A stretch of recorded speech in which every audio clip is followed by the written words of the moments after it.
spent weeks agonizing over applying for the Scilly's post.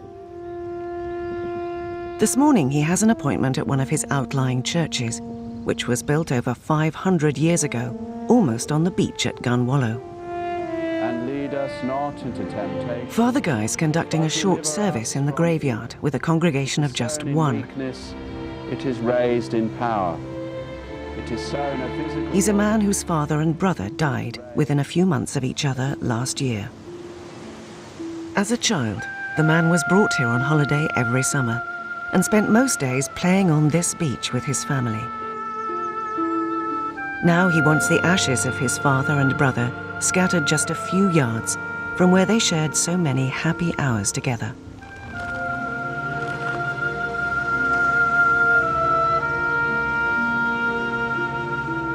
Afterwards, Guy wanders down alone to the little harbour. Recently, he's been on his own a lot, pondering his future. He knows the Isles of Scilly a little, having spent a few weeks there as a theological student 7 years ago. And now he's reached a decision. Despite his misgivings, he's going formally to apply for the job. Look, can you see where you land with the helicopter? Yes, there. It's there. Well, where's the school then? The primary school's here. This seed that was planted in my head, I prayed about it in my daily office for at least a month, hoping it would go away. And you wanted it to go away?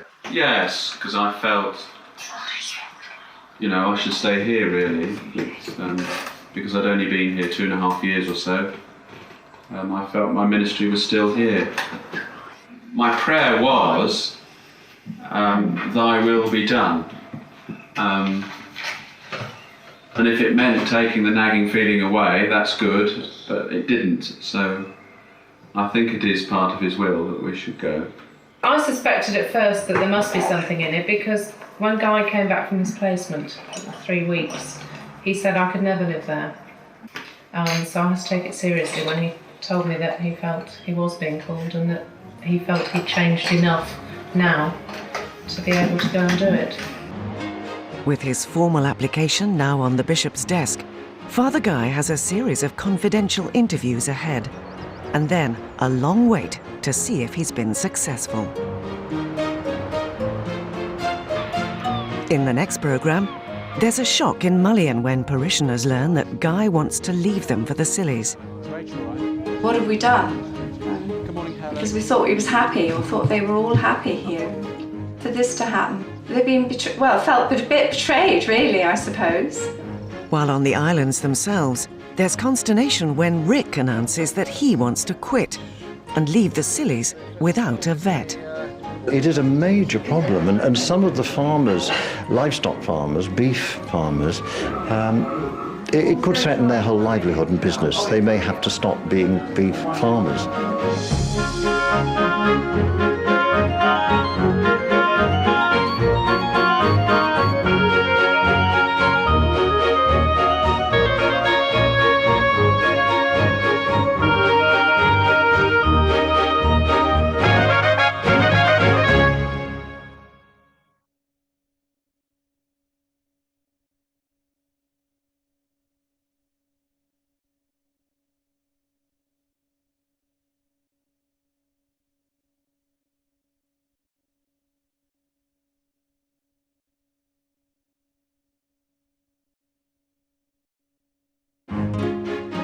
Out in the Atlantic, England's remotest parish, the Isles of Scilly. It's a unique community, which in many ways has survived against the odds. But these are uncertain times. The economy depends on the whims of the tourist trade, and traditional farmers are struggling. On top of everything else, one of the most important posts on the Scillys, the parish priest or chaplain to the Isles, lies vacant. For Bishop Bill, it's a critical decision. It's a very difficult appointment because it is a very strange place. I mean, you are 28 miles of sea from the nearest other parish. On the mainland, a newly ordained priest with only a few years' experience in the church, Father Guy Scott, feels a compulsion to apply for the post. My vocation, it's like a fishing line. You can't be seen, can't see it, but you're tugged. But is Father Guy the right man for the job? And could he really cope with the difficulties facing the islanders' future?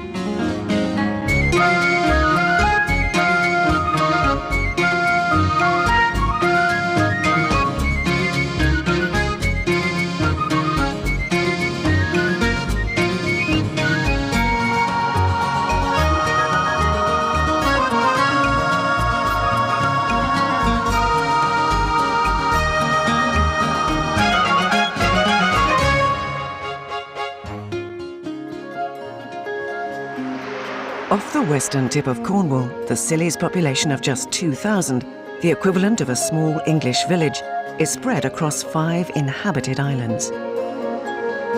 Because of the almost subtropical climate, over the generations, most farmers have made a living producing flowers for the mainland. But in recent years, the industry has been all but killed off by cheap foreign imports. The farmers have had to think of new ideas. A new riding stables has appeared on St Mary's. And down the road, calves are being imported to create home-produced beef for the local restaurants. Key to helping the farmers adapt to new ways has been the island's vet, Rick Barrowman. Today, he's visiting a dairy farmer who's invested his savings in a new ice cream plant. So this is all the new posh tubs, new dairy. That's the ice cream making machine. Yeah. And here we are.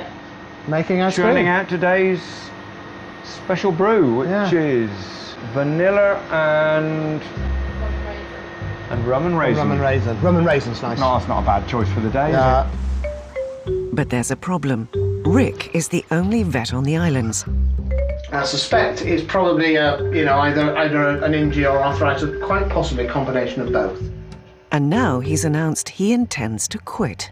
I've been offered a job in a practice in Swansea, and I start there now, beginning of August.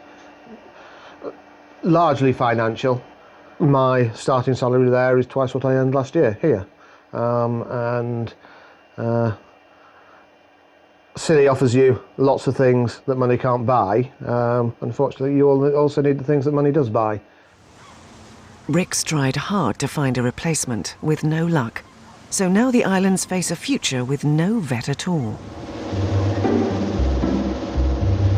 With no chaplain to the Isles yet appointed, the bishop has asked 69-year-old the Reverend Donald Marr to come out of retirement and hold the fort on the Scillies until the post is filled. Donald spent much of his career in rural parishes on the mainland and understands the crisis looming with the imminent departure of the vet. Today he has an appointment with the farmer on Tresco, the second biggest island of the group. But first, he has an important duty to perform. Like most of the islands, there are no cars on Tresco, which has a population of only 180. And today, most of them have turned out for one of the biggest events of the year on the island, the inauguration of the new cricket pitch. Your blessing on this, our new Tresco cricket pitch.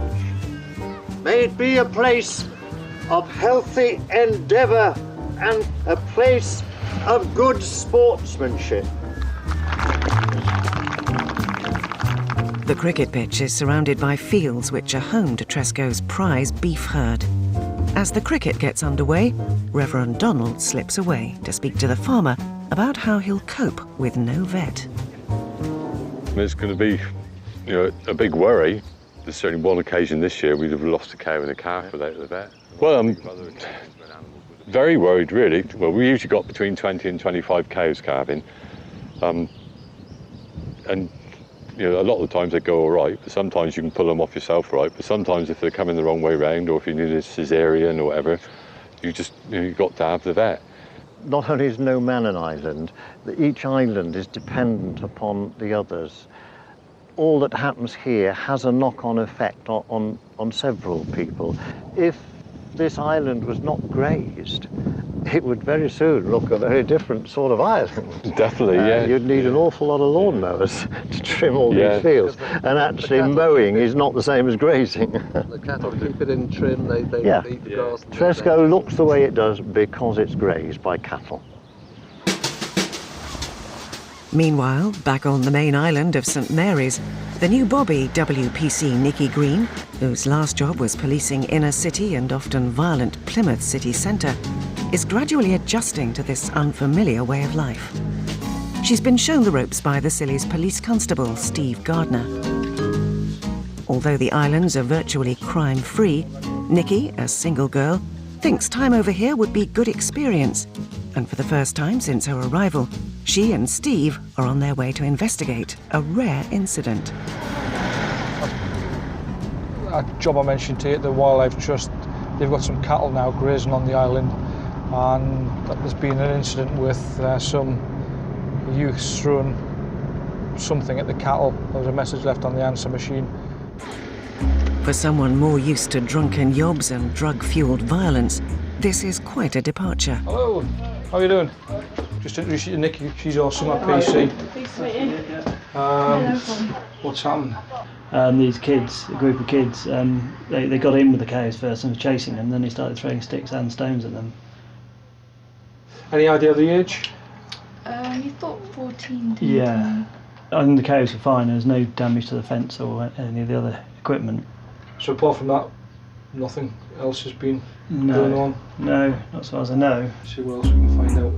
Later, Nikki is dispatched to the primary school in the Scilly's police car to do a bit of public relations work with the pupils. It's a good idea to remind them there is a police presence on the islands and that the police car is equipped with some nifty modern technology. Camera we normally use for cars.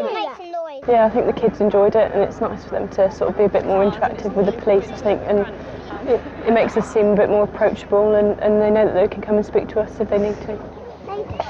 The island's ambulance is also there for some PR work.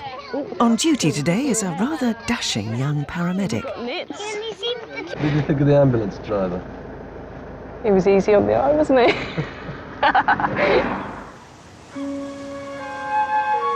One of the contenders for the post of chaplain to the Isles of Scilly is Father Guy Scott, at present the vicar to the mainland parish of Mullion and the surrounding villages, an old fishing community on the southern coast of Cornwall. He and his wife Kate and 2 daughters have only been in Mullion 2.5 years, but have been welcomed by the locals and are now very much part of village life. I don't know about you, but I never seem to be treated with much respect at home. My family tells me that the teasing is for my own good, to keep me grounded. After various jobs, including working on a farm and as a chauffeur, Guy became a priest late in life. And he believes passionately in reaching out to churchgoers and non-churchgoers alike. There are few aspects of village life he's not involved in. For example, he's chaplain to the village's volunteer fire brigade, and tonight, in his new uniform, he's about to be initiated into the post. On your hair.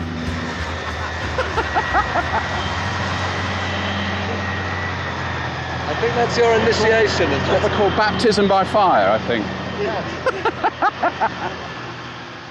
But ever since he heard about the vacant post on the Scillies, he's had a powerful calling to apply for the job. Now, Father Guy's waiting to hear from his boss, Bishop Bill, the Bishop of Truro. Enjoy that. But your right arm's quite strong anyway, isn't it? From all those that's right. pints of beer. Yeah, the pints of beer and the bell ringing.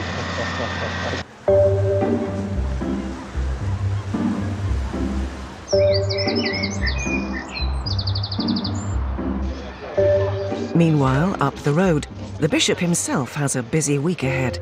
This morning, he's at the opening of a new low-cost housing scheme.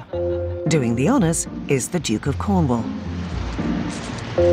better known outside the county as the Prince of Wales. The bishop's you. Good to see you again. Later, Bishop Bill puts in his annual appearance at the Royal Cornwall Show, one of the biggest events of the year in the county. As a past show president, he's a well-known face. Over the last week, the bishop and his team have had to make hard choices over the appointment of their newest parish priest. There it is.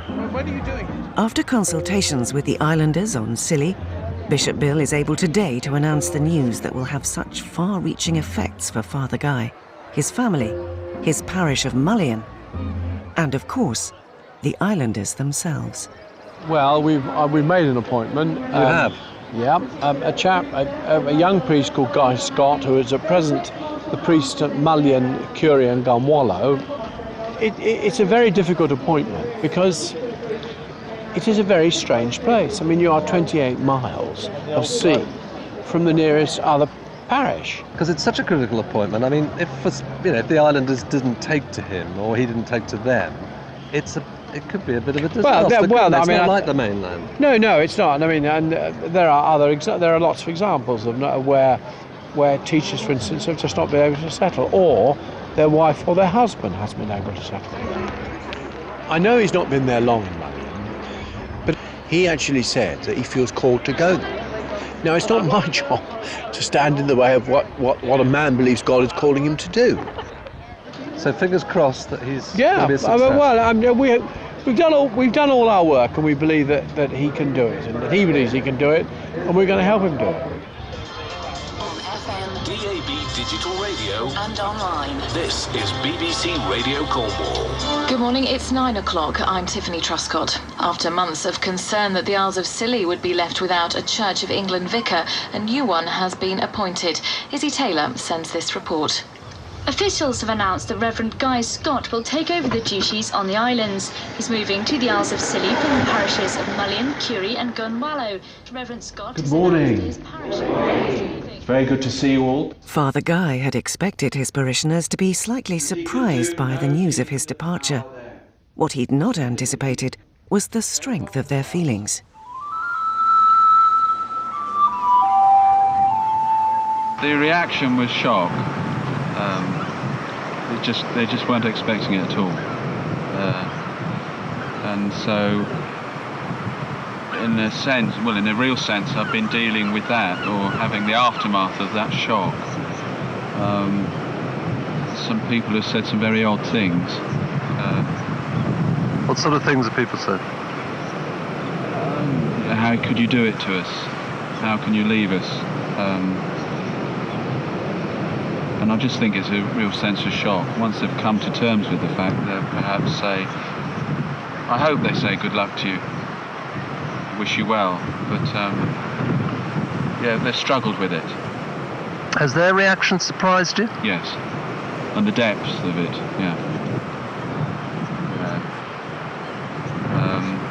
and not just within the church, but in the community as a whole. Well, to non-churchgoers? Yes. Yeah, they're all pretty upset. The thought inevitably going through Father Guy's mind now is, has he made a terrible mistake?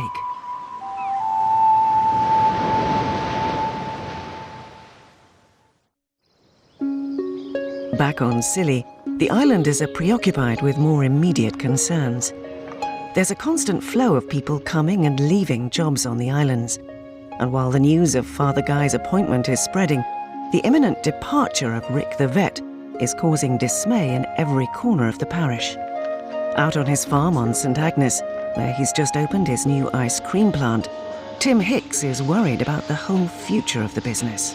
Rick's going, we're going to be without a vet as far as we can see, which is going to be a big problem for me. I mean, with any livestock, once in a while you need some professional help. And if we haven't got that help in Scilly, I foresee there being serious problems in my business. If we find that we cannot maintain a healthy herd and carry on farming it economically, this side of the business may have to fold up. And the repercussions of that across the island and now with our new outlets in St Mary's, a lot of people will be disappointed. It's really as serious as that? Well, it could be. Yeah, could be very serious to us. Back on St Mary's, Rick the vet pays a last visit to beef farmers Alison and Justin and explains why he's been forced to leave. For 200,000 we can afford a 4-bedroomed house. One of our reasons to going to Swansea. It does make your money goes a lot further when you've got sensible house prices. But the timing couldn't be worse. Alison and Justin have just invested everything in a small beef herd to supply meat to the local pubs and restaurants. Rick's departure is a disaster. What are you going to do if there's no vet? I don't know. We don't know, really, to be honest. We don't know where we're going to go from here. No, I mean, really. basically, we ploughed in. I mean, if you look round the farm, everything was in flowers. We had one of the best stocks of flowers on the islands. And as you know, 3 years ago, we made the decision to walk away from that and go into animals. And now we're facing possibly bankruptcy. We're finished. We are finished. That's it. Bottom line, we're finished. Alison will spend the next 24 hours contacting every farmer and livestock owner on Scilly to try to hammer out some kind of plan of action. Up the hill above the harbour at St Mary's is the little hospital which serves all the islands. Medical emergencies are helicoptered back to the mainland, but the 2 duty nurses can care for up to 10 non-emergency patients. Today, one of them, Kenny Goddard, Ceylonian born and bred, and one of the best-known island characters, is being discharged.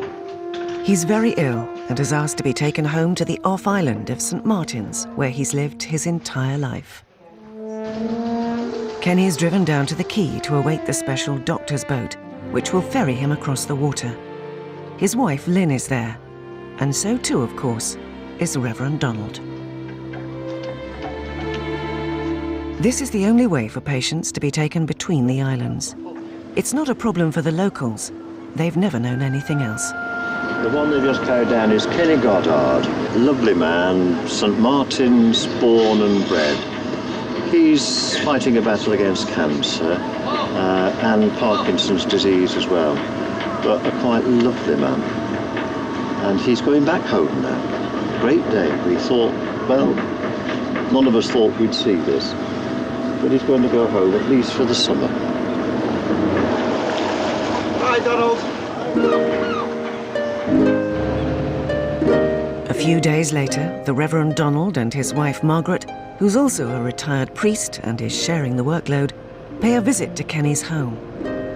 In many people's view, St Martin's, famed for its fabulous beaches, is the most beautiful of all the islands. Kenny Goddard was born here 73 years ago. And now Donald and Margaret have come to visit him and his wife Lynn, in the knowledge that Kenny's return here may have been his last journey. Oh God, our Father, be with Kenny and Lynn. Support them both all the day long. Amen. Amen. Kenny has in fact lived in this island all his life. He is a St Martin's Islander, a true Ceylonian. I'm ever so glad to see you home. For anybody facing the last phase of life, this in many ways is a perfect place to be. There's a certain serenity about it, isn't there? There is a serenity to all the islands, and not least to St Martin's. But the big thing is it says home for Kenny. In the days to come, Donald and Margaret will keep a close eye on developments on St Martin's. The island's population is only 110, and the death of one of its best-loved characters will be a particularly sad chapter in its recent history.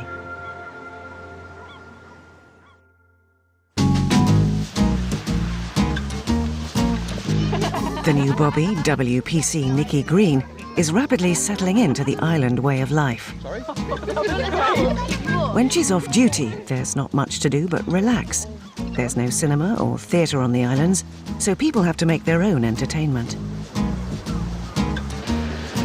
But in a small community where everyone knows everyone else's business, it's hard to keep a secret. And word is that Nikki's been seeing one of the island lads. If you found any romance, have you found any romance? You're so nosy. Have you found any romance? I'm not telling you that, no. It sounds like there might be a likely candidate in the wings. I'm not saying. You're not saying? No wonder you're so relaxed and happy. No, we'll see. I have my eye on someone. You do?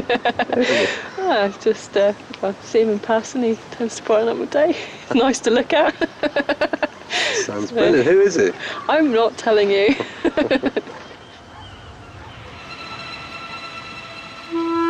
Back on the mainland, Father Guy's congregation in Mullion are struggling to come to terms with his unexpected decision to go to the Scillies.